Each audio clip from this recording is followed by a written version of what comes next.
আসসালামু আলাইকুম রহমতুল্লাহি ওবারাকাতু। সূরা হুদ-এর 111 নম্বর আয়াত থেকে 120 নম্বর আয়াতের বাংলা অনুবাদ।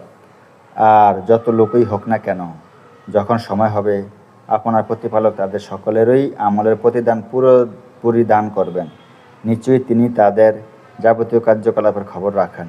অতএব আপনি ও আপনার সাথে যারা তওবা করেছে সবাই সোজা পথে চলে যান, যেমন আপনাকে হুকুম দেওয়া হয়েছে, এবং সীমালঙ্ঘন করবে না।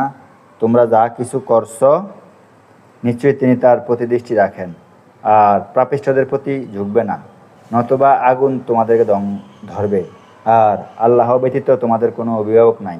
অতএব তোমরা কোথাও সাহায্য পাবে না। আর দিনের দুপ্রান্তেই সালাত ঠিক রাখবে এবং রাতেরও প্রান্তভাগে, এবং পুণ্য কাজ অবশ্যই পাপ দূর করে দেয়। যারা স্মরণ রাখে তাদের জন্য এটা এক মহাস্মারক।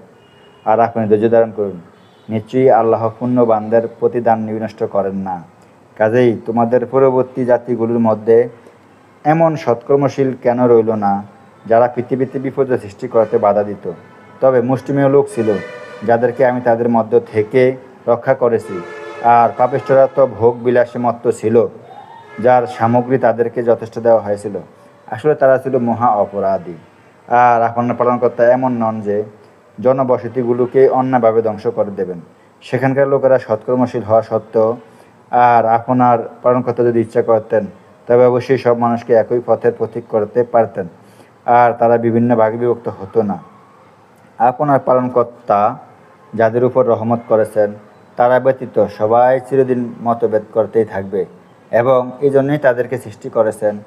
আর আপনার প্রভুর কথাই পূর্ণ হলো যে অবশ্যই আমি জাহান্নামকে জিন ও মানুষ দ্বারা একযোগে ভর্তি করব। আর আমি রাসূলগণের সব বৃত্তান্তই আপনাকে বলছি, যা দ্বারা আপনার অন্তরকে মজবুত করেছি।